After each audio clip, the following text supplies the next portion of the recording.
Tonight, trying to dance to a different tune.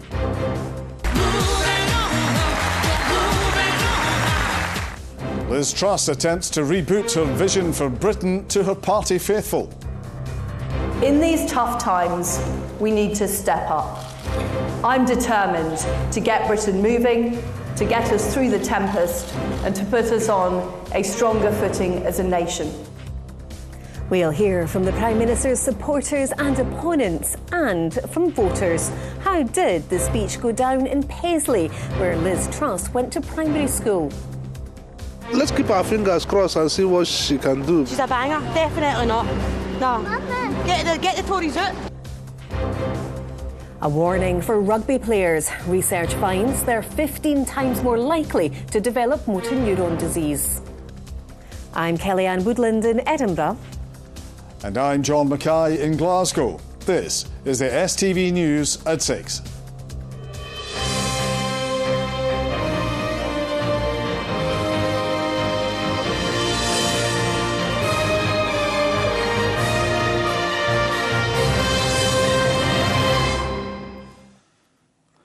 Good evening. To the sound of a 1990s dance hit, Liz Truss pledged to get Britain moving, promising growth and that she'd steer the country through the energy crisis.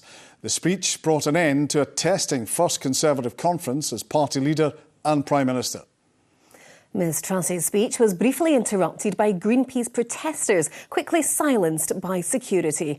But it's the doubters in her own party that are proving tougher. She's still facing division over her leadership, fiscal plans and policies. Here's our Westminster correspondent, Catherine Sampson.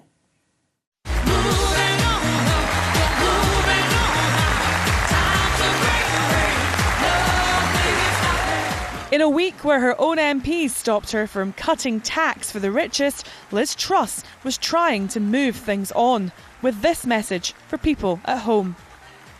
I'm working flat out to make sure people can get through this crisis. So let me be clear, we have your back.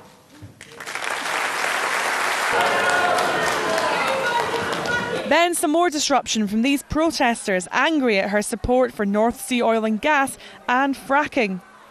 Let's get them removed. Something for the party faithful to unite around after days of division. But the Prime Minister pushed on, defending her plan for growth, taking aim at Labour, the SNP and the trade unions. I will not allow the anti-growth coalition to hold us back.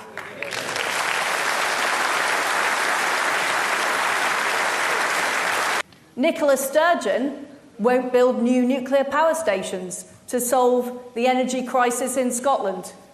Have these people ever seen a tax rise they don't like?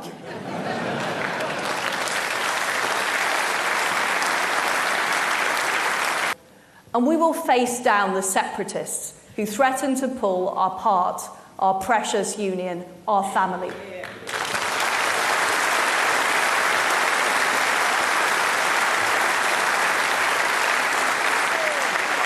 The Conservatives have been in power for more than a decade, but Liz Truss's pitch is she represents a break with the status quo, trying in the hall to reunite her party around issues like the EU, immigration and of course the union, which do play well with party members. Well, I was worried going in because obviously the noise outside and everything else, but I think a lot of people in the media and a lot of people outside have been fighting on divisions, but I thought that Liz would be able to knock out the park. I've been a fan of her for years and she's been able to deliver it, so I can't wait to get back to Scotland to deliver the message. I left the whole, it's determined that we need to do more and more.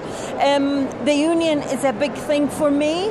But persuading people in Paisley, where she went to primary school, about her economic plans could be more problematic for the Prime Minister. I just feel she's looking after the rich and I don't think she's looking after normal people. I work for minimum wage, I work maximum hours, and I feel as if I get nothing.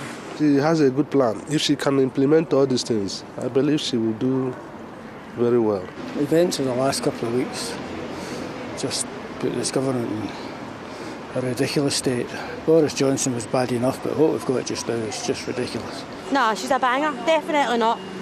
As conference wraps up, MPs brace for a return to Parliament. Do you leave this party conference feeling like your party is united? Conferences can always be a bit bumpy, particularly when you're the governing party. We have a lot of fringe events, a lot of things are said, and they're obviously scrutinised and analysed. But the truth is, I met with all the cabinet this morning before we went into the auditorium. We are absolutely as one. She entered to moving on up by M people. Will she be moving on out of Downing Street before Christmas? No, she won't. This was Liz Truss's first conference speech as Prime Minister. Has she done enough to ensure it won't be her last? Catherine Sampson, STV News, Birmingham. Now, cast your mind back to 2010 and a new government cutting public services and benefits, heralding an age of austerity. Well, new research suggests people lost their lives as a direct result. It looks as though Liz Truss and Kwasi Kwarteng are set to embark on a similar plan, and poverty campaigners are concerned. They're demanding the UK government increases benefits at the same rate as inflation to prevent more deaths, as well as further pressure on already stretched health services. Our political correspondent Ewan Petrie has been speaking to some of those fearing the months ahead. Everything's so difficult now, especially even just the price of food alone. At the Star Project in Paisley, this workshop is passing on tips to cut costs. We're checking around everyone to see what would fit who. Shona is among those taking part.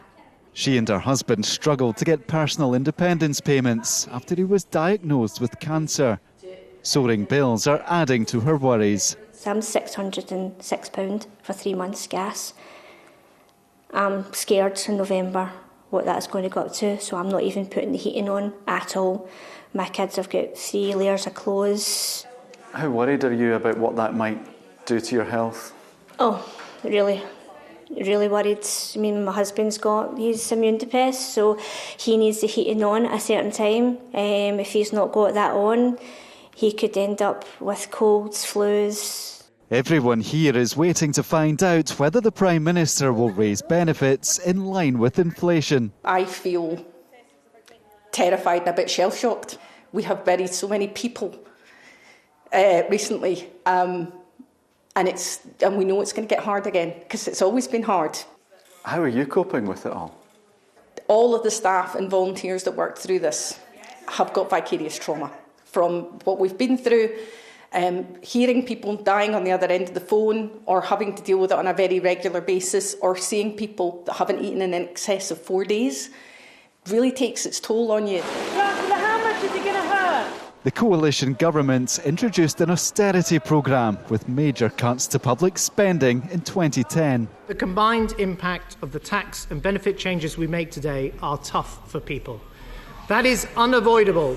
As well as being tough, this report says the measures led directly to more people dying. Across the whole of Great Britain, there's 335,000 people that died prematurely, and within Scotland, some 20,000 people have died before their time. Obviously, this is an absolute tragedy, and we can relate that now to the austerity policies that have been introduced since 2010. There is already clear evidence that cuts to public spending reduces income and access to services, and because of that, it has a bigger impact on poorer communities.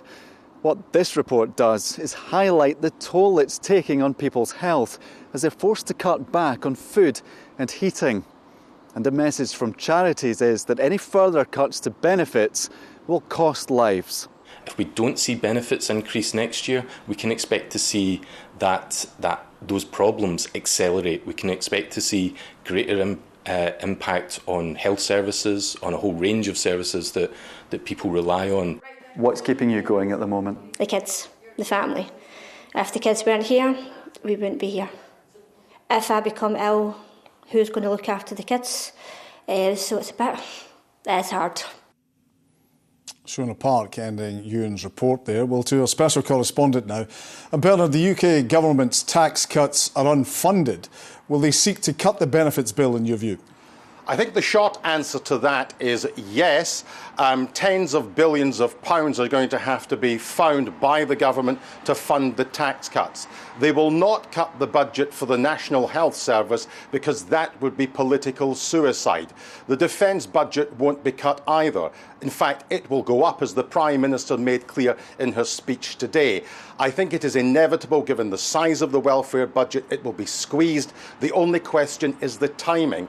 I think that next year, on balance, benefits will be uprated in line with inflation, because if there's not, there'll be a revolt within the Parliamentary Conservative Party and a potential run on the Prime Minister's leadership. But longer term, I think as inflation falls, the welfare bill will be squeezed. Remember, Theresa May and Boris Johnson both said the age of austerity is dead. Well, it's about to make a return. And generally, Bernard, what did you make of Liz Truss's speech? I thought it was very, very long on rhetoric. It was short on specifics, on policy specifics. And, you know, given that this has been a difficult week for the Conservative Party, with divisions being played out at the conference, I thought that she would get up today and lay down the law and simply tell them that these kind of divisions cannot continue, or they can kiss goodbye to winning the next general election. I don't think it was a speech of great authority. Let's be absolutely honest. She's not a political orator. But as her premiership goes on, day after day, well, it's a premiership which really is a baptism of fire. Bernard, thank you for that. Well, into other stories now, and the 81-year-old man jailed for life for murdering his lover and their young son more than 45 years ago is to appeal against his conviction. William McDowell was sentenced to life in prison last week for killing Renee and Andrew McCrae in November 1976. Their bodies have never been found. Teachers across Scotland are to ballot for strike action as part of an ongoing dispute over pay. The EIS union confirmed voting will open in all 32 councils next week. It comes after 94% of members voted to reject a 5% pay offer.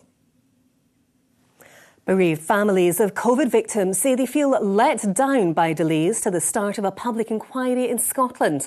The English inquiry got underway this week, but the judge and part of the legal team leading the Scottish inquiry have resigned. The Deputy First Minister says families will get answers and there will be no political interference.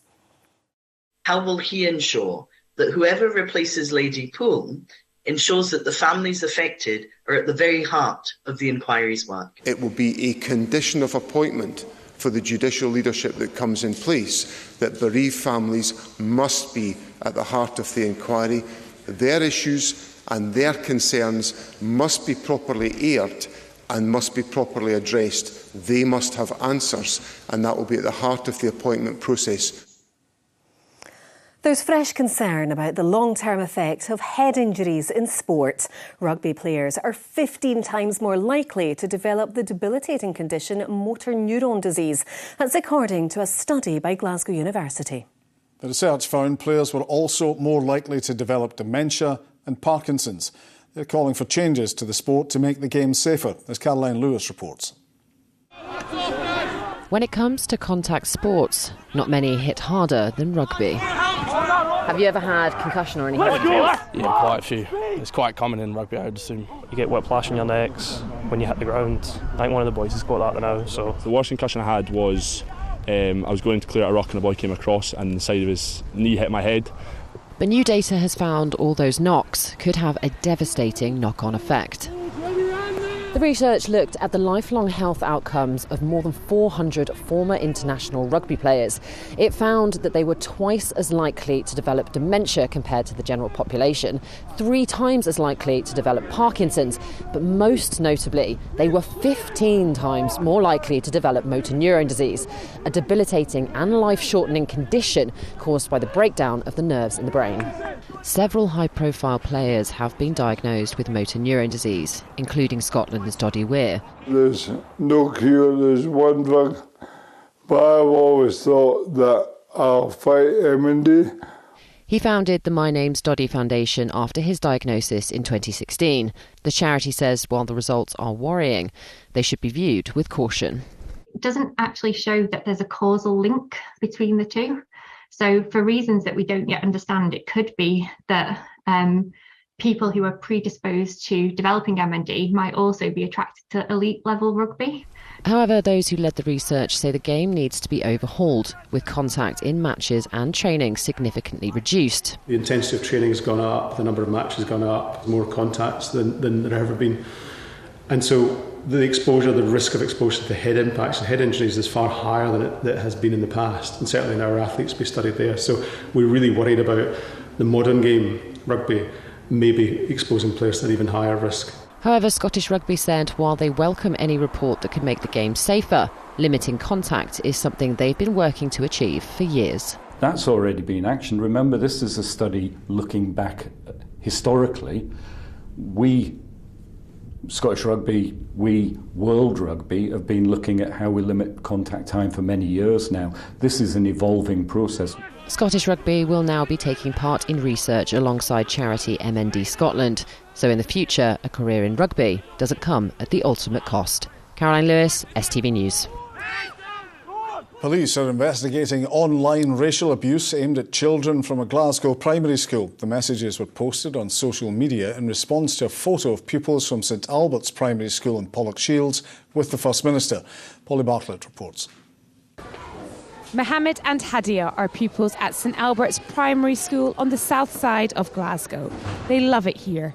Last year we got to go camping, so I like that it's a very fun school and like a very inclusive school because it includes every single person. One of my friends, they joined in P3 and he spoke Arabic, and like we were inclusive with him, we let him play games with us. No matter what religion you are, they will be caring to you and we will be caring to you. But last week, after the First Minister attended a school assembly and posted this photo on Twitter, they received thousands of abusive, racist messages. We were used to one or two, but the threads went further and further and further, and this was on the back of racism directed to some of my colleagues the week before.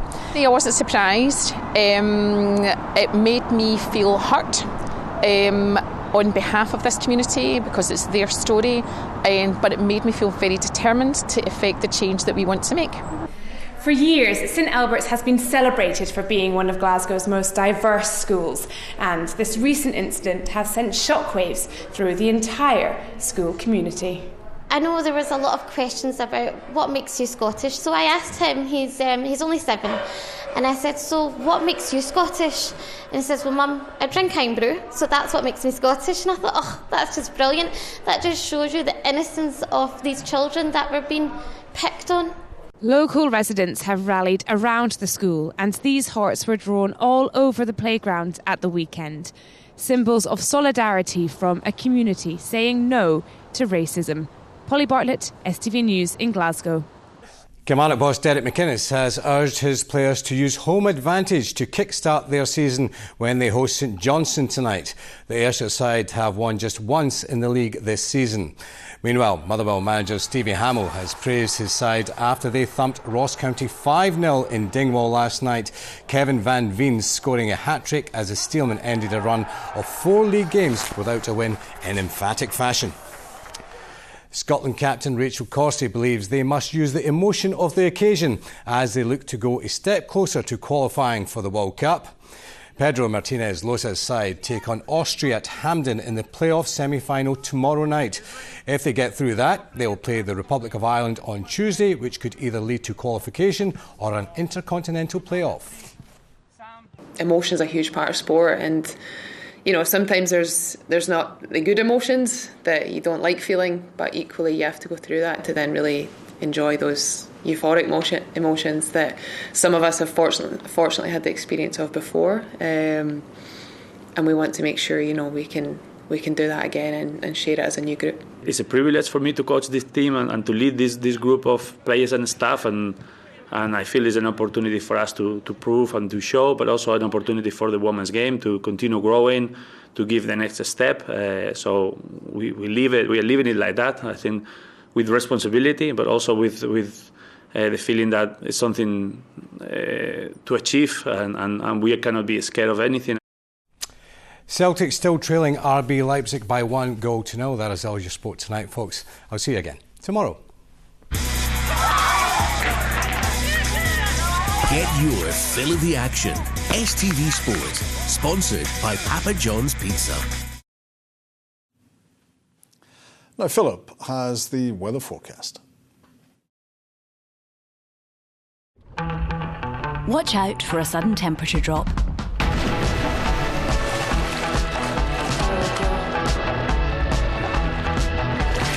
TUI Blue Hotels, sponsor STV Weather. Well, for the rest of this week, as we start to head towards the weekend, we've got tightly packed isobars across the country, and that's what's giving us the strong winds day to day. At the same time, we'll see frontal systems moving in from the west, and it's these fronts that will bring with it some wet and changeable conditions. Back to just now, though, and as we head through the rest of this evening and overnight, we'll see further heavy showers spreading in from the west, and in the heaviest downpours could hear the odd rumble of thunder. A mixture of clear spells, though, across central, southern and eastern areas, with temperatures getting down to around 8 or 9 degrees Celsius. Looking ahead to tomorrow now, and it's a bit of a repeat performance. Overall, we'll have a mixture of sunny spells and further showers spreading in from the west. The showers will be less heavy and less frequent than we've seen today, and it will be feeling a little bit warmer than today too, with highs of around 15, possibly 16 degrees in the best of any brighter spells. Looking ahead to Friday now, and overall it will be another windy day. Overnight Thursday into Friday, we'll see a band of rain moving eastwards across the country. That will clear quite quickly through the course of Friday morning, leaving behind blustery showers across the north and west. Again, could hear the odd rumble of thunder and also see some hail in the mix, with temperatures down a couple of degrees, highs of 13 or 14. By Saturday, overall it's looking much better. We've got high pressure dominating our weather, so the winds are easing. Overall it's drier with highs of 13. Bye-bye. TUI Blue Hotels, sponsor STV Weather.